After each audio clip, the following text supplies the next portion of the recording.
नमस्कार, मैं हूं रेखा कड़ाकोटी। मिशन फिट रहो में आपका स्वागत है। आज हम बात करेंगे साइनस की। मौसम में बदलाव हो रहा है, ऐसे में साइनस के लक्षण और तेजी से महसूस होते हैं। अगर आप भी साइनस से पीड़ित हैं तो हमें नीचे फ्लैश हो रहे नंबर पर जरूर फोन करिए।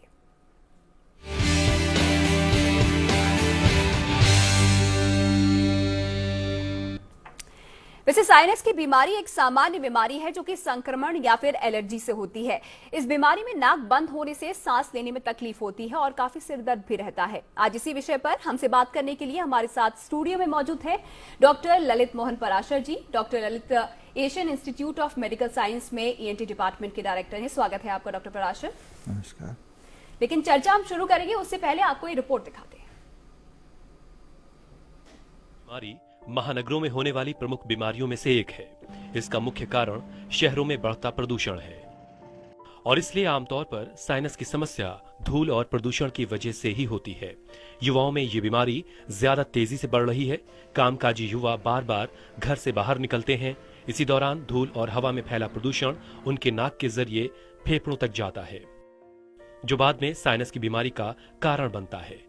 इसके अलावा एलर्जी, नाक में ट्यूमर या नाक की हड्डी का टेढ़ा हो जाना या चोट की वजह से भी साइनस की समस्या पैदा हो सकती है। चलिए आपको बताते हैं क्या है साइनस के लक्षण। सिर में दर्द और भारीपन, आवाज में बदलाव, बुखार और बेचैनी, आंखों के ठीक ऊपर दर्द होना, दांतों में दर्द, सूंघने और स्वाद की शक्ति कमजोर हो जाना, बाल सफेद होना। अगर ये तमाम बातें आप महसूस कर रहे हैं तो ये एक्यूट साइनोसाइटिस हो सकता है। अगर साइनोसाइटिस बार बार होने लगे या 3 महीने से ज्यादा वक्त तक बना रहे तो ये क्रॉनिक साइनोसाइटिस हो सकता है। हाल के वक्त में साइनस के मामले काफी बढ़े हैं। 13 करोड़ 40 लाख भारतीय साइनस से पीड़ित हैं। 8 में से 1 भारतीय साइनस से पीड़ित है। ईएनटी विशेषज्ञ के पास जाने वालों में से 60% लोग साइनस की वजह से जाते हैं। साइनस का संकेत 8 से 10 दिनों तक लगातार कफ और खांसी। साइनस रोग की वजह क्या है? वायरस, बैक्टीरिया, फंगस के कारण भी इसका संक्रमण हो सकता है। कोई एलर्जी होना, लंबे वक्त तक जुकाम का रहना।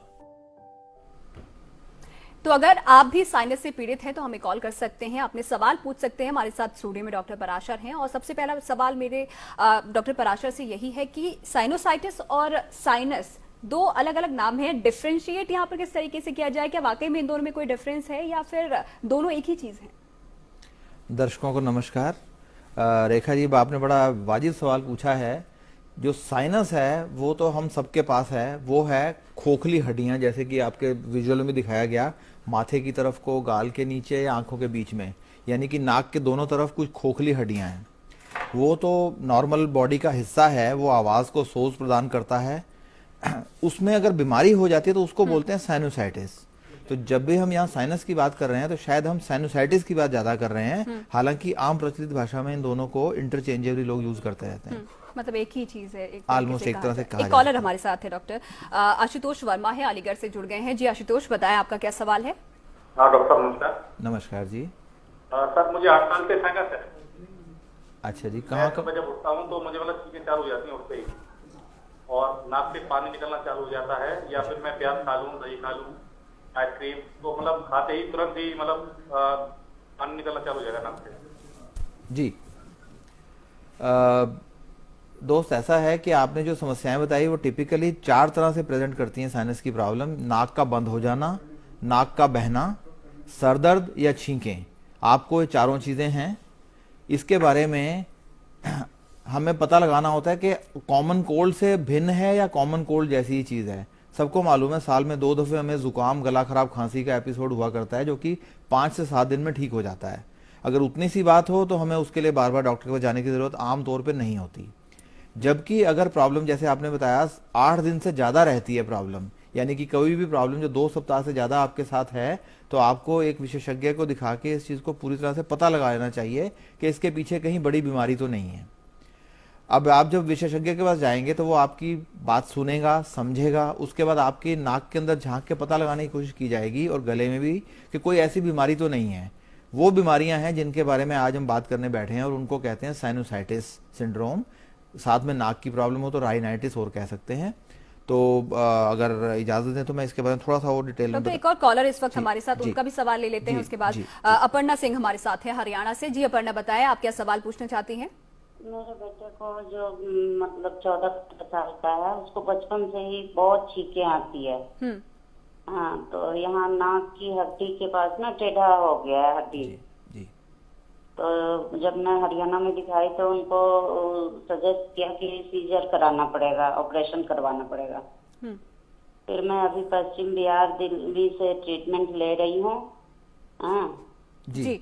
बट वो एक एलर्जी के लिए टैबलेट दे रखे हैं, उससे छींके तो बंद है, बट फिर भी वो मेडिसिन लेने के बाद भी उसको प्रॉब्लम होती है कि बीच बीच में कोल्ड हो जाता है।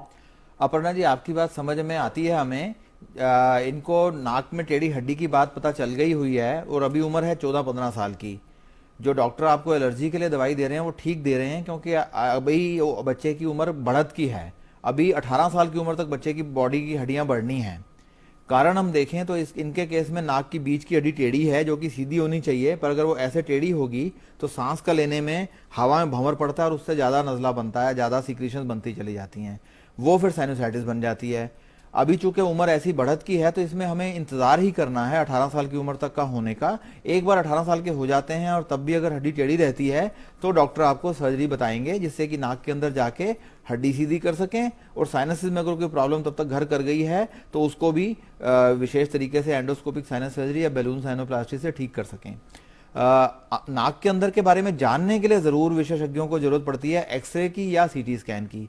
एक्सरे में हम इन जगह के अंदर देख पाते हैं, जो कि नॉर्मली नाक के एग्जामिनेशन करने में नजर नहीं आएगा। तो एक्सरे और सीटी स्कैन से हमें पूरी बात का पता चल जाता है। चलिए, एक और कॉलर हमारे साथ आंध्र प्रदेश से इस वक्त फोन लाइन पर हैं। हीबू हैं। जी हीबू, बताएं आप क्या पूछना चाहते हैं। हेलो हीबू। हीबू, क्या आप हमें सुन पा रहे हैं? मेरा ये सवाल है कि इसको सर्जरी का द्वारा से इलाज किया जा सकता है क्या सर?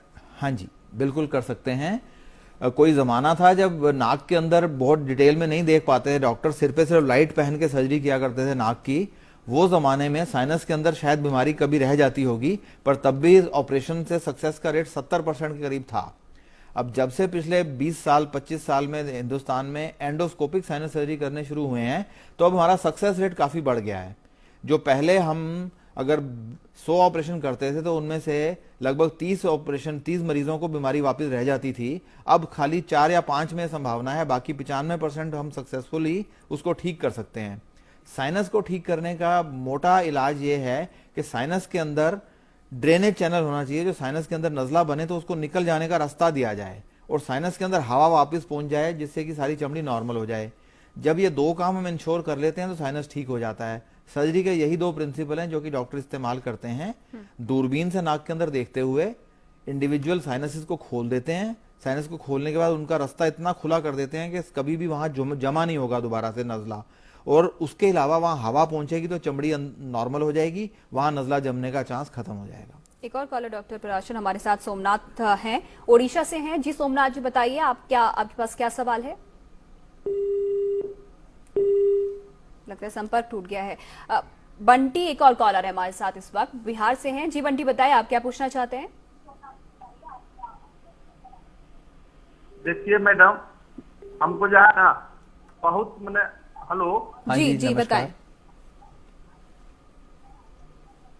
हमको सबसे जानकारी लेना है। जब मैंने हमको बहुत सर में दर्द आता रहता है और मैंने जो है ना मैंने सर्दी एकदम पूरा रहता है, सर्दी रहती है। जब आप सर्दी कहते हैं तो मैं मानता हूं कि शायद आपकी नाक बंद रहती होगी और नाक बहती होगी। इसके अलावा जो दर्द है ये बताता है कि अंदर एक बंद कैविटी के अंदर, एक बंद जगह के अंदर नजला जमा हो गया है, पस जो है प्रेशर में बढ़ती जा रही है, उससे आदमी को दर्द होता है।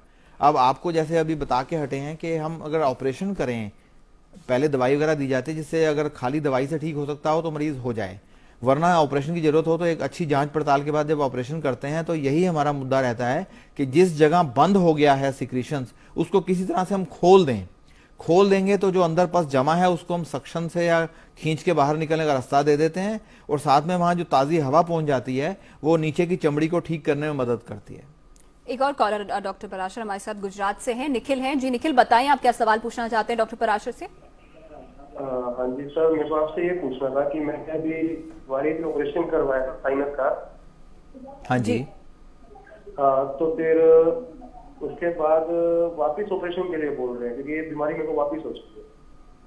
अच्छा दोस्त निखिल, ऐसा है, ये तो अनफॉर्चुनेट है कि दोबारा से जरूरत पड़ रही है सर्जरी की। जैसे मैंने पहले ही अर्ज किया कि लगभग 4 से 5% केसेस में पहली बार ऑपरेशन करते हैं तो फेल भी हो सकता है, पर 95% केसेस में सक्सेसफुल होता है। फेल होने के रीजन हो सकते हैं कि जो सारे हम जिन इलाकों में काम करने गया है आपका डॉक्टर सर्जन, उसको दोनों तरफ आंखें हैं उनको बचाना है, ऊपर दिमाग है उसके जड़ में काम करना है। तो ऐसे में अगर ज्यादा ध्यान से काम करें और अगर खतरा लगे तो हम चाहेंगे कि बीमारी छोड़ के वापस आ जाएं, रादर कि आपकी आंख को इंजरी हो जाए या ब्रेन को इंजरी हो जाए। ये कारण होते हैं जिसमें कि हम बीमारी पीछे छोड़ के वापस आना जायज मानते हैं कि दोबारा सर्जरी कर सकते हैं, इतनी बड़ी बात नहीं है। पर अगर उस टाइम पे ज्यादा सर्जरी या खुदाखादी करने के चक्कर में अगर आपकी आंख को इंजरी कर दी होती डॉक्टर ने या आपके ब्रेन की जड़ में इंजरी कर दी होती तो ज्यादा बड़ी समस्या हो जाती। अगर डॉक्टर कह रहे हैं कि दोबारा से ऑपरेशन की जरूरत है तो आप जरूर उनका साथ दीजिए और इस बार भगवान ने चाहा तो आप बिल्कुल ठीक हो जाएंगे। डॉक्टर पराशर, यहाँ पर सर्जरी की हम बात कर रहे हैं, बलून फिजियोप्लास्टी की भी आपने जिक्र किया यहाँ पर। किस तरीके से ये जो सर्जरी है होती है और कब कौन सी स्टेज में आने के बाद इसको लिया जा सकता है? क्या स्टार्टिंग में ही अगर ले ले तो भी ठीक रहेगा? बड़ा अच्छा प्रश्न पूछा रेखा जी आपने। यहाँ बताना चाहूंगा कि हम बात कर रहे हैं एक बंद कैविटी के अंदर पस जमा हो गई है, उसको किस तरह से हमने देखना है और खोलना है। एंडोस्कोपिक सर्जरी में एक दूरबीन हम उसमें नाक में डाल देते हैं और हम उसका मुंह देख के उसका मुंह खोल पाते हैं अपने सामने अंडर विजन। एक बार रास्ता खुल गया तो उस सारे को हम क्लियर कर पाते हैं। ये तो हो गया नॉर्मल, जिसको बोलते हैं हम एंडोस्कोपिक साइनस सर्जरी। इसी को थोड़ा सा कम इंजरी की जाए, यानी कि काटने का काम कम किया जाए, तो एक नई विधि निकली है जिसमें कि हम एक गुब्बारा वहां पे डाल सकते हैं। इसमें एक तार के ऊपर गुब्बारा चलता हुआ हम अंदर सरका देते हैं और उसके मुंह के अंदर गुब्बारा ले जाके उस जगह पे गुब्बारा अगर फुलाएंगे तो वो पूरा रास्ता खुल जाएगा। अब वहां पे हवा भी जा पाएगी, अंदर का सिक्रीशन साफ भी हो पाएगा और एक परमानेंटली हड्डी को चूंकि फैला दिया गया है तो दोबारा अपने आप से बंद नहीं होगा। तो ये एक तरीका है बैलून साइनोप्लास्टी जिसमें कम इंजरी देके, कम चोट पहुंचा के हम वही चीज अचीव कर पाते हैं। पर जैसे कि हर चीज में लिमिटेशंस हैं, इसकी भी लिमिटेशंस हैं। वो ये कि जो बड़े वाले साइनसेस हैं, जो मोटे नाम से जाने जाते हैं, फ्रंटल साइनसेस, मैक्सिलरी साइनसेस और नीचे स्फिनॉइड साइनस जो दिमाग की जड़ में है, ये खाली नामावर साइनस हैं जिनको कि बड़ा कर, इनका रास्ता मुंह बड़ा कर दिया जाए तो बड़ा रहेगा। उसके अलावा आंखों के बीच में छोटे छोटे बहुत सारे साइनसेस हैं, उनमें ये पद्धति लागू नहीं कर पाते। पर जहां जहां बैलून साइनोप्लास्टी का हम काम कर पाते हैं, काफी अच्छे रिजल्ट आते हैं इसके।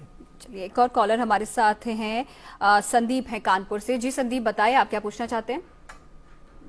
हेलो जी संदीप। हाँ जी, ये पूछना चाहता हूँ, एक्चुअली में हमारे भी शायद साइनस है, काफी सालों से है परेशान में जी। तो एक डॉक्टर ने मेरे को लिखा था कि प्रेडनिसोलोन और लेवोसिट्राजिन वगैरह खा लिया करिए। तो वो मैंने स्टार्टिंग में काफी खाया, उससे तुरंत आराम मिल जाता था, लेकिन वो नुकसान करता था, शरीर एकदम पूरा फुला दिया उसने, काफी मोटा कर दिया था हमें। खैर उसके बाद किसी तरह वो दवाई छूटी तो सर में दर्द बहुत बुरी तरह उठा था मेरे। तो उसमें पीठ के पीछे से बड़ा सा इंजेक्शन डाल के एक पानी वाली ने निकाला गया था, शायद उसको बोन मैरो लोग कह रहे थे, लंबर पंक्चर। और अभी उन्होंने एक दवा लिखी है मेरे को, मेंटिटोपा करके, वो मेनक्लोस्टर और लिवोसिट्राजिन का कॉम्बिनेशन है, तो वो मैंने खाना शुरू की है। तो वो भी खाता हूँ, थोड़ा आराम मिलता है, लेकिन जब अचानक मैं इमीडिएट वो दवाई मेरे को अवेलेबल नहीं होती तो प्रेडनिसोलोन फिर से खानी पड़ती है मेरे को, तब जाके ठीक होता है। और ऑपरेशन जैसे आप बता रहे हो सक्सेसफुल नहीं, मेरे घर में एक दो लोगों को प्रॉब्लम थी आदि, तो वाकई में उनका अनसक्सेसफुल रहा, वो आज भी प्रॉब्लम में रहते हैं। तो ऑपरेशन कराने से डर भी रहा हूँ, क्या करूँ कुछ समझ में नहीं आता, बहुत परेशान रहता हूँ उसके लिए। दोस्त अनफॉर्चुनेट हुआ आपके पास। मैं इसमें बताऊंगा, स्टेरॉयड हमें 5 दिन से ज्यादा कभी भी इस्तेमाल नहीं करने होते। जो प्रेडनिसोलोन जैसी दवाइयां आपने इस्तेमाल की वो ज्यादा से ज्यादा 5 दिन इस्तेमाल करते हैं और वो भी डॉक्टर की सुपरविजन में। किसी ने आपको गलत बता दिया कि आप अपने आप से खाते रहिए, मैं ऐसा कभी नहीं कहूंगा। दूसरी बात यह है कि आपके केस में शायद अभी तक प्रॉपरली इन्वेस्टिगेट नहीं हुआ, जैसे हम कह के हटे थे। हम चाहते हैं कि इस जगह का एक्सरे करके देख लिया जाए अंदर क्या दिख रहा है। एक्सरे से भी ज्यादा इंफॉर्मेशन हमें मिल जाएगी जब कैट स्कैन करेंगे या सीटी स्कैन करेंगे। मैं समझाऊं, कैट स्कैन भी एक तरह से एक्सरे ही है। हम कंप्यूटर को बोलते हैं कि यहां से यहां तक का एक्सरे लिया जाए और पिक्चर वो कंप्यूटर में ऐसे जैसे किसी ने स्लाइसेस काटे हों, तो आगे से पीछे, नीचे से ऊपर, जैसे कि विजुअल में शुरू में दिखाया गया था, हमें पूरे स्लाइसेस नजर आ जाते हैं। तो मालूम पड़ जाता है किस किस साइनस में कितनी कितनी समस्या है। ये सब देख बूझ के अगर आपकी सर्जरी की जाएगी तो मुझे यकीन है कि वो सक्सेसफुल होगी। किसी अच्छे सेंटर में जहां पे सर्जरी रेगुलर बेसिस पे की जा रही हो वहां आप कांटेक्ट कीजिए, अपने को प्रॉपरली इन्वेस्टिगेट कराइए। अगर ये खाली दवाइयों से ठीक होने लायक बात है तो आपने दवाई ठीक बताई, मॉन्टिलोकास्ट और लिवोसेट्रिजिन का कॉम्बिनेशन या फिर लोरेटिडिन कुछ दवाइयां हैं जिनसे कि हम वहां की कंजेशन खत्म कर पाते हैं। क्योंकि कंजेशन कम हो जाती है तो नजला बनना कम हो जाता है और जितना बनता है बॉडी अपने आप से क्लियर कर पाती है। वेयर अगर जरूरत से ज्यादा प्रोड्यूस हो रहा है तो वो रुकेगा, वो निकल नहीं पाएगा तो जमा होगा, वो फिर सिरदर्द की सिचुएशन ले आता है। तो आपके केस में सीटी स्कैन एक क्लियर कट बता पाएगा कि आपका केस खाली दवाइयों से ठीक करने लायक है या कि इसको एक्सरे, इसको ऑपरेशन या बैलून साइनोप्लास्टी करके खोलने की जरूरत है। चलिए, उम्मीद करते हैं कि संदीप को इन सुझाव से थोड़ी मदद जरूर जी। मिलेगी। एक और कॉलर हमारे साथ है, राजेश है आसाम से। जी राजेश, बताएं आपका क्या सवाल है। सर ये मैडम, मेरा नाक पूरा जाम है। हाँ जी, बताएं। नाक एकदम पूरा बंद हो गया है, वो आज बहुत प्रॉब्लम होता है सांस लेने में। नाक बंद जी, हो गया। नाक बंद हो गया है तो हमें लगता है कि ज्यादा समस्या आपके नाक की बीच की हड्डी की होगी, जिसको हम बता के हटे हैं कि अगर वो टेढ़ी हो जाती है तो आपके सांस लेने का रास्ता दोनों तरफ घुमावदार हो जाता है। जब वो ऐसी घुमावदार रास्ते से जब सांस अंदर और बाहर जाती है तो ज्यादा नजला बनने की वजह से और वो चमड़ी के नीचे एब्जॉर्ब हो जाने की वजह से रास्ते बंद होते चले जाते हैं। तो ये रातों रात नहीं हुआ होगा, over a period of time आपकी प्रॉब्लम बढ़ती गई होगी और इसको ठीक करना है। जैसे कि हमारे news world India TV channel ने भी फिट रहे इंडिया का मिशन लिया है, तो उसमें हम यही कहना चाहेंगे कि आप भी फिट रहिए, अपने को ठीक से इन्वेस्टिगेट कराइए, पहले कारण जानिए। कारण या तो नाक में है या साइनस में है या कि नाक के अंदर मस्से बन गए हैं। जो भी कारण हमें समझ में आता है उस कारण को हम ठीक कर सकते हैं। ये अभी दिखाया गया है कि साइनस के अंदर नजला कैसे जमा हो जाता है और उसके साथ में अगर सिलियरी एक्टिविटी से नजला क्लियर हो जाए तो ठीक, वरना अंदर जाके हम खोलने की कोशिश कर सकते हैं। एक और कॉलर मोहम्मद बशीर है हमारे साथ कोलकाता से इस वक्त फोन लाइन पर। जी मोहम्मद बशीर, बताएं आपका क्या सवाल है। Ma'am hello. हाँ जी बशीर जी बताएं बोलिए। मोहम्मद बशीर। हाँ, 73 साल की है। तो सर्दियों में मेरा राइट नोज बंद हो जाता है जी, और बलगम बनती है और मुझे ना जुकाम होता है, ना बाल की प्रॉब्लम, ना कुछ है। तो ये पूछना है, एक ये मेडिसिन होती है XYLOMETAZOLINE ज़ाइलोमेट। Hydrochloride nasal drops. जी। ये मैं एक बार भी दिन में डाल लूं सुबह तो मेरा सारा दिन ठीक रहता है, क्या ये डाल सकता हूँ? सर ज़ाइलोमेट भी मैं बताऊंगा एक ऐसी दवाई है जो कि बहुत लंबे समय तक आपको इस्तेमाल नहीं करना चाहिए। हम डॉक्टर लोग भी इसको 5-7 दिन से ज्यादा इस्तेमाल नहीं करते हैं लगातार। इसके बदले अच्छे स्प्रे मिल जाएंगे आपको फ्लूटिकासोन के या मोमेटासोन के, जो कि इसी बात को कंट्रोल कर पाएंगे। वैसे मैं एक बात बताऊं आपको, एक नाक बंद होना हम बीमारी नहीं मानते। हमारा शरीर का हिसाब ये है कि हमें दिन भर में 5 से 7 दफे साइड बदलनी होती है। हम एक पैर पे भी जैसे खड़े नहीं हो सकते, ऐसे ही हमें कभी इस नाक से अच्छा सांस आता है, कभी इस नाक से अच्छा सांस आता है। तो एक नाक बंद होने में घबराइए नहीं, परेशानी नहीं है। जब तक आपको मुंह खोल के सांस नहीं लेना पड़ रहा है, दोनों नाक बंद हो जाए तब मुंह खोलना पड़ता है। अगर आपको मुंह खोल के सांस नहीं लेना पड़ रहा है तो इसको बीमारी मत मानिए। ये एक छोटी सी परेशानी जरूर हो सकती है और शायद इसके लिए फिर आमतौर पर इलाज की जरूरत भी नहीं होती है। डॉक्टर पराशर, यहाँ पर जो नॉर्मल लोग हैं उनको थोड़ा ये भी डिफरेंशिएट करने में थोड़ा वक्त लग जाता है कि नॉर्मल कोल्ड है या फिर ये साइनस की बीमारी है। कैसे इस चीज को मतलब वो पकड़ सकते हैं कि वाकई में साइनस है या फिर मौसम जो बदल रहा है उसकी वजह से थोड़ा बहुत कोल्ड हो गया है। ठीक कहा आपने। आमतौर पे हम सबको साल में 1 या 2 एपिसोड जुकाम, गला खराब, खांसी के होते हैं, जो कि आमतौर पे उस सीजन के होने वाले वायरस से या बैक्टीरिया से होते हैं। जैसा शुरू में हमने बात की थी कि ये तो 5 से 7 दिन में ठीक हो जाया करते हैं हम, तो उसके लिए तो हमें और ज्यादा इलाज की जरूरत नहीं होती है। पर अगर यही बीमारी बार बार होती चली जा रही है, साल में 5 बार से ज्यादा एपिसोड हो रहे हैं या एक एपिसोड 14 दिन से ज्यादा का हो रहा है, या साथ में सर दर्द, नाक का बंद होना, नाक का बहना, छींकें लगातार चली जा रही हैं, तो हम मानेंगे कि अब ये बात साइनसिस की तरफ जा रही है और इसको ध्यान रखना चाहिए। बिल्कुल। और जिस तरीके से यहाँ पर हमने कई केसेस हमारे पास आए हैं जो सर्जरी करवा कर भी जिनको अभी भी वो शिकायत है, ऐसे में क्या आप सजेस्ट करेंगे उन लोगों को, क्योंकि वो सर्जरी एक बार करवा चुके हैं, क्या यहाँ पर भी कुछ दिक्कतें आती हैं अगर दोबारा सर्जरी वो करवाते हैं तो? नहीं, दोबारा सर्जरी थोड़ी सी ज्यादा मुश्किल जरूर है जो सर्जन करने वाला भी है उसके लिए, क्योंकि पहली सर्जरी में कुछ लैंडमार्क्स बॉडी के चेंज हो गए होते हैं। दोबारा उसी जगह में से जाएंगे तो सर्जरी में कॉम्प्लिकेशन होने का चांस भी होता है। पर आजकल इतनी अच्छी विधाएं हमारे पास मौजूद हैं, हम सीटी स्कैन करके जान सकते हैं, हम हाइपोटेंसिव यानी कि ब्लड प्रेशर कम करके बेहोश करेंगे पेशेंट को, तो सारा हमारे सिचुएशन कंट्रोल में होती है। जब इतने कंट्रोल में अच्छे सेंटर में काम किया जाता है तो इसके फेल होने के चांसेस काफी कम हो जाते हैं। एक और कॉलर हमारे साथ झारखंड से जुड़ गए हैं, प्रवीण है जी। प्रवीण बताएं, आपका क्या सवाल है? हेलो जी प्रवीण बताएं। जी गुड आफ्टरनून मैम। जी डॉक्टर साहब से मैं जानना चाह रहा हूँ कि जी बताएं। जी गुड आफ्टरनून सर। जी नमस्कार। सर मैंने 2000 में साइनस का ऑपरेशन करवाया था जी। तो एक मेडिकल कॉलेज के रिटायर्ड प्रिंसिपल थे, उन्होंने ऑपरेशन किया था। उनका कहना था कि आपकी नाक की बीच की हड्डी बढ़ गई है जी, इस वजह से आपको प्रॉब्लम हो रही है। तो साइनस का मेरा हिस्ट्री, फैमिली हिस्ट्री यही है कि मेरे मामा जी को भी है, मेरे मदर को भी है। तो 50% रिलीफ तो मुझे मिल गया, लेकिन अब क्या प्रॉब्लम हो रही है कि बार बार बलगम आता है। जो साइनस का लक्षण टीवी पे दिखाया जा रहा है वो लक्षण तो कोई नहीं है मेरे अंदर जी, लेकिन बार बार बलगम आता है नाक से, और एलर्जी है, जैसे डिओड्रेंट और परफ्यूम वगैरह तुरंत सिर भारी हो जाता है जी। डिओड्रेंट और परफ्यूम से सिर भारी हो जाता है। अगर फूल वगैरह सामने हो तो छींक आने लगती है, लेकिन जो लक्षण आपके टीवी चैनल पे दिखाया जा रहे हैं वो कोई लक्षण मेरे अंदर नहीं है। जी दोस्त, आपके बारे में हमें और सर मुझे नींद की भी थोड़ी प्रॉब्लम है, नींद मतलब डिप्रेशन की शिकायत है जी। तो इस वजह से मतलब बार बार बलगम आता है। अगर मैं सोता हूँ तो तकिए में अगर नाक थोड़ा दब जाए तो नाक बंद हो जाती है। तो क्या सुझाव आप उनको देंगे डॉक्टर पराशर जी? प्रवीण आपका सवाल हम समझ चुके हैं। आपका प्रवीण जी, जैसे आपने बड़ी दो महत्वपूर्ण बातें कही हैं कि आपके परिवार में और लोगों को भी ऐसी समस्या है। जैसे कि हम जानते हैं हमारे कद काठी नैन नक्श हमारे माता पिता से, हमारे नान के या दाद की परिवार से मिलता है, तो ऐसे ही आपके परिवार में नाक की टेढ़ी हड्डी भी लगता है विरासत में मिलती है। कई लोगों को है, आपके ऊपर की जनरेशन में भी और आपकी जनरेशन में भी। अब आपने जो ऑपरेशन कराया था उससे आपकी मोटे तौर पे प्रॉब्लम तो सॉल्व हो गई लगती है कि आपको अब वो सब सिम्टम नहीं है जो साइनोसाइटिस हम दिखा रहे हैं, पर एट द सेम टाइम आपको फीलिंग है कि नाक में आपके नज़ला ज़्यादा बन रहा है।